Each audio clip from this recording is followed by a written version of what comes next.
మీరు ఒక్కసారి ఈ టైం లైన్ గమనిస్తే ఇదెంత బృహత్తర కార్యమో మీకు అర్థమవుతుంది. ఒక ప్రాజెక్ట్ ఒకటో తరం కాదు, రెండో తరం కూడా కాదు, ఏకంగా 5 తరాల పాటు సాగడం మామూలు విషయం కాదు కదా.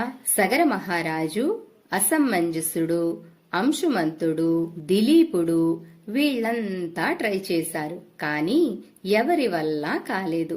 ఫైనల్ గా 5వ తరంలో పుట్టిన భగీరథుడు తన కఠోరమైన తపస్సు, అంటే సింపుల్ గా చెప్పాలంటే ఎవరూ చెయ్యలేనంత కృషితో ఆ ఛాలెంజ్ ను టేకప్ చేశారు.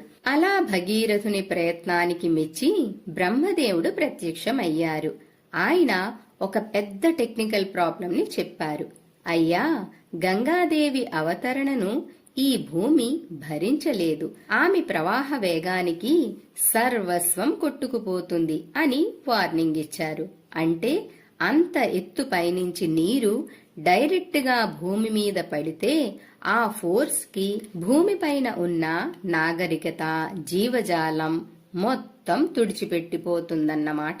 ఇక్కడే మన అసలు పాయింట్ మొదలవుతుంది. అదే 3వ అంశం, గంగా అవతరణ ఒక ఇంజనీరింగ్ అద్భుతం. మీరిప్పుడు చూస్తున్న ఈ 10,000 అడుగులు లేదా 3 కిలోమీటర్లు అనే నెంబరుందే, అది చాలా ఇంపార్టెంట్.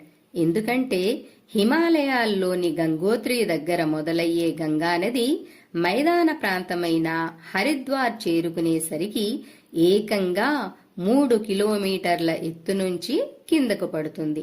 ఒక్కసారి ఊహించండి, అంత ఎత్తు నుంచి లక్షలాది గ్యాలన్ల నీరు ఎలాంటి కంట్రోల్ లేకుండా సడన్ గా మైదాన ప్రాంతంలోకి దూసుకు వస్తే ఏమవుతుంది? ఆ నీటికి ఉన్న భయంకరమైన కైనెటిక్ ఎనర్జీ లేదా గతిశక్తికి దారిలో ఉన్న చెట్లు, పుట్టలు, జనావాసాలు అన్ని నామరూపాలు లేకుండా పోతాయి. ఆ పర్యావరణ విపత్తును ఆపడమే భగీరథుని ముందున్న అతిపెద్ద ఇంజనీరింగ్ సవాల్. మరి దాన్ని ఎలా సాల్వ్ చేశారు? అదే మన 4వ అంశం, శివుని జటాజూటం, అంటే వేగాన్ని నియంత్రించడం. ఒకవైపు పురాణాల్లో మనం ఏమి వింటాం? శివుడు ఆకాశం నుంచి పడుతున్న గంగను తన జటాజూటంలో బంధించి నెమ్మదిగా కిందకి వదిలారు అని కదా. కానీ దీని వెనుక ఉన్న అద్భుతమైన ఇంజనీరింగ్ రియాలిటీ ఏంటో తెలుసా? ఇక్కడ శివుడి జటాజూటం అనేది దట్టమైన అడవులు, లోయలు, చిన్న చిన్న కాలువలకు ప్రతీక. విపరీతమైన స్పీడుతో వస్తున్న నీటిని ఒకే